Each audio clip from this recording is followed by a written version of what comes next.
Israeli media की report के मुताबिक दर्जना अमरीकी कार्गो त्यारे जिहड़े कि जर्मनी मौजूद अड्डियां तो अमरीकी गोला बारूद लैके जड़ा आए सन वो पिछले 24 घंटियां तल अबीब विच उतारे गए ने। अरब नशरियाती इदारे अल जजीरा के मुताबिक इसराइली चैनल 13 ने अपनी रिपोर्ट विच दस्सिया है कि ये सारियां परवाज़ां अमरीकी फौजी सामान ते गोला बारूद की मुंतकिली का हिस्सा ने जो कि जर्मनी मौजूद अमरीकी अड्डियां तो रवाना हुई सन। रिपोर्ट के मुताबिक ये पेशरफ्त उस वेले सामने आई है जदों ये तरसीलात इसराइल की तरफों ईरान के खिलाफ दोबारा जंग शुरू करने की तैयारी का हिस्सा समझी जा रही है। संडे गार्जियन के मुताबिक इस तो पहले भी मुख्तलिफ अदवार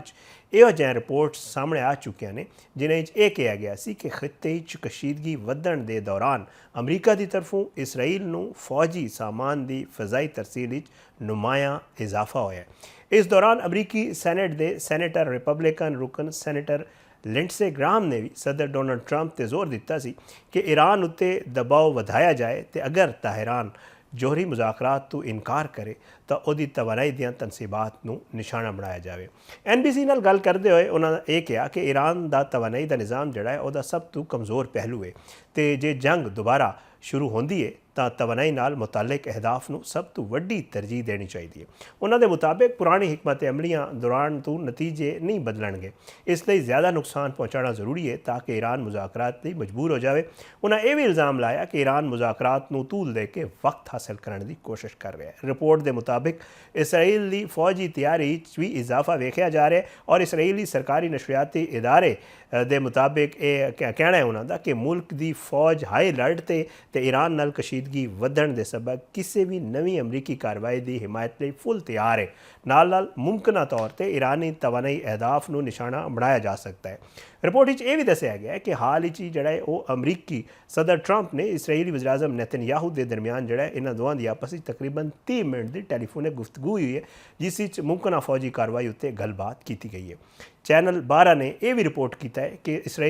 इसराइली फौज जड़ी है और चौकस है और किसी भी मुमकिन अमरीकी हमले तो पहले पेश की इतला मिलने की तवक्को है, हालांकि हतमी तौर पर जड़ा है वह वक्त जड़ा है वो वाजे नहीं। दूजे पासे यह भी दसिया गया कि ट्रंप नूं चीन समेत बैनुल अक़वामी दबाव का सामना है तो वह नवी फौजी कशीदगी के बजाय ईरान नाल मुज़ाकरात जड़ा है वो दोबारा शुरू करन ये दबाव उन्होंने दिता जा रहा है। अमरीकी अखबार न्यूयॉर्क टाइम्स की एक रिपोर्ट यह भी दावा किया गया कि अमरीका तो इसराइल इस हफ्ते के अवाइल ईरान उत्ते दोबारा मुश्तरका हमला करने की तैयारी मसरूफ ने। मशरक़ वस्ता के दो आला हुकाम ने ना ज़ाहिर करने की शर्त उत्ते दस्सिया है कि दोवां मुमालिक के दरमियान जंग की मुमकिन बहाली लई ये तैयारियां रवा साल अप्रैल के आगाज़ पाकिस्तान की सालसी जंगबंदी तो बाद सब तो वड्डियां अहम तैयारियां ने। दूजे पासे अमरीकी वज़ीर दिफा पीट हैक्सेट ने कांग्रेस की समात के दौरान कानून साज़ां नूं यह दस्सिया अमरीकी फौज के कोल जरूरत पवे तो जंग जड़ा है वो तेज़ करने का पूरा प्लान मौजूद है। वज़ीर दिफा ने कहा है कि साढ़े कोल जरूरत पवे तो पिछे हटण ते अपने फौजी असासे मुंतकिल करने का जोड़ा मनसूबा है वह भी तैयार है। उन्होंने तस्दीक की कि पिछले महीने जोड़ा रोकया गया ऑपरेशन एपिक फ्यूरी सी वो चंद दिनों दोबारा शुरू हो सकता है। रिपोर्ट फौजी ज़राए के हवाले नाल यह भी कहा गया कि जेर गौर मनसूबे ईरानी पासदारान इनकलाब के ठिकाने ते फौजी ढांचे उत्ते शदीद फजाई हमले शामिल ने ते एक वड्डे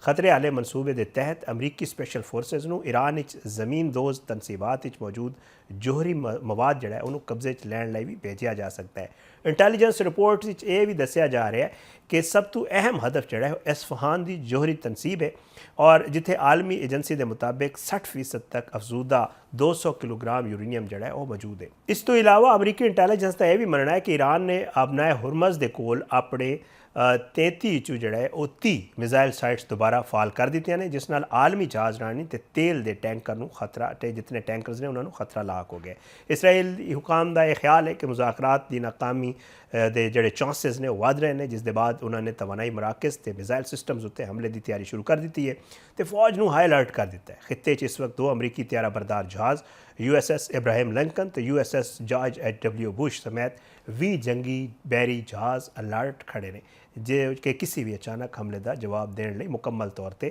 ਤਿਆਰ ਨੇ। ਅੱਜ ਜਿਹੜਾ ਹੈ ਉਹ ईरान ਦੀ ਵਜ਼ਾਰਤ ਖਾਰਜਾ ਦੇ ਤਰਜਮਾਨ ਇਸਮਾਈਲ बुकाई ਨੇ ਕਿਹਾ ਹੈ ਕਿ ਪਾਕਿਸਤਾਨ ਦੀ ਸਾਲਸੀ 'ਚ ਅਮਰੀਕਾ ਨਾਲ ਮੁਜ਼ਾਕਰਾਤ ਜਾਰੀ ਨੇ ਤੇ ਇਹ ਰਾਬਤੇ ਪਾਕਿਸਤਾਨ ਦੇ ਜ਼ਰੀਏ ਅੱਗੇ ਵਧਾਏ ਜਾ ਰਹੇ ਨੇ। ਇਸਮਾਈਲ बुकाई ਨੇ ਇਹ ਵੀ ਕਿਹਾ ਕਿ ਇਸਰਾਈਲ ਨੂੰ ਖਿੱਤੇ ਦੀ ਸਲਾਮਤੀ ਲਈ ਖਤਰਾ ਕਰਾਰ ਦਿੰਦੇ ਆ ਔਰ ਉਹਨਾਂ ਦਾ ਇਹ ਵੀ ਕਹਿਣਾ ਸੀ ਕਿ ईरान ਆਪਣੇ ਜਿਹੜੇ ਪੜੋਸੀ ਮਮਾਲਿਕ ਨੇ ਉਹਨਾਂ ਨਾਲ ਕਿਸੇ ਵੀ ਕਿਸਮ ਦੀ ਦੁਸ਼ਮਣੀ ਨਹੀਂ ਰੱਖਣਾ ਚਾਹੁੰਦਾ ਤੇ ਖਿੱਤੇ ਦੇ ਮਮਾਲਿਕ ਨਾਲ ਤਾਲੁਕਾਤ ਨੂੰ ਹੋਰ ਬਿਹਤਰ ਬਣਾਉਣ ਦਾ ਖਾਂ ਹੈ। ईरानी वजारत खारजा के तरजमान इस्माइल बुकाई ने मीडिया नाल गलबात करते हुए यह भी कहा कि ईरान को खिते के ममालिक नाल किसी किस्म का कोई मसला नहीं, पर अमरीका तो इसराइल दियाँ पॉलिसियाँ पूरे खिते कशीदगी तो बेचैनी पैदा कर रही हैं। इस्माइल बुकाई का कहना है कि ईरान हमेशा सफारती जराए नूं तरजीह दिंदा है और खिते विच अमन तो इस्तेहकाम लई जिहड़ा है मुज़ाकरात दा अमल जरूरी है। अबनाए हुरमज़ के बारे गल करदे उन्होंने कहना सी कि ईरान अबनाए हुरमज़ तो जिहड़ा है वो गुजरन वाले गुजरन का जोड़ा नवा तरीकाकार है उहदे उत्ते काम कर रहा है और ताकि बहरी जहाज़ जोड़ा है उन्होंने आमदरफ्त नूं होर मुअस्सर ते महफूज बनाया जा सके। उन्होंने मजीद दस्सिया कि सिलसिले सल्तनत ओमान नाल असीं राबते कर रहे हैं और दोवां ममालिक अपने हुरमज़ विच नवे तरीके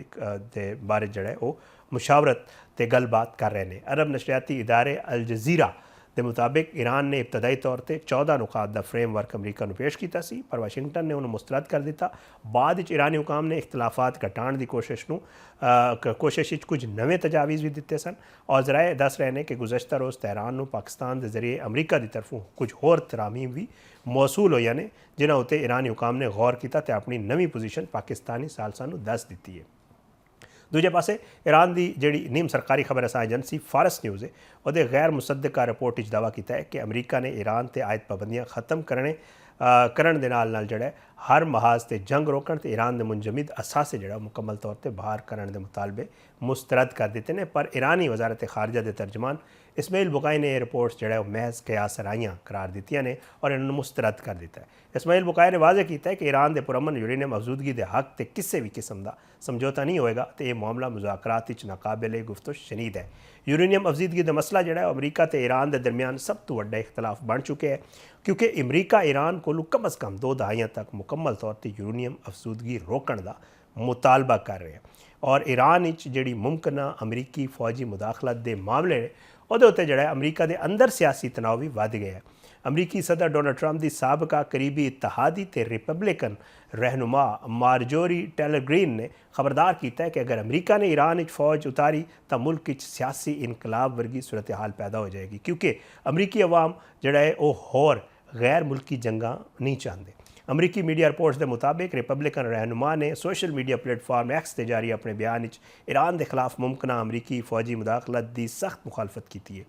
और उन्होंने यह कहना सी कि एक वक्त जी रहनुमा सन ये सदर ट्रंप की जड़े मेक अमरीका ग्रेट अगेन तहरीक की नुमाया शख्सियत समझे जाते सन और गैर मुल्की उन्होंने यह कहा कि असी गैर मुल्की जंगा नहीं चाहते और अपने मौक़िफ़ से कायम और वी आर डन। उन्हें अपने जोड़ा पैगाम से उहदे लिखा कि अगर अमरीका ने ईरान फौज बढ़ाने की कोशिश की थी तो एक मजबूत इत्तेहाद खड़ा होएगा जोड़ा कि नाकाबिले शिकस्त होएगा। ये सारा कुछ किया जा रहा है अमरीका के विच और ईरान ने मुत्तहिदा अरब अमारात में इसराइल नाल वधदे हुए ताल्लुकात ते खबरदार किए और अबू ज़ैबी इसराइल दियां साजिशां ते मनसूबियां दा हिस्सा बनने तो बच्चे ये कहना सी ईरान की तरफों और ईरानी हुकाम के मुताबिक जड़ा है मशरक़ वस्ता विच नवी सफारती कशीदगी पैदा होने का खदशा ज़ाहिर हो रहा है। अमरीकी खबर असा इदारे स्काई न्यूज़ ने ईरानी खबर एजेंसी ISNA के मुताबिक ईरानी सुप्रीम लीडर के मिलिट्री सैक्रटरी ते साबिक पासदारान इनकलाब कमांडर मोहसिन रज़ाई ने मुत्तहिदा अरब अमारात को इसराइल नाल ताल्लुकात उत्ते सख्त तंबीह की है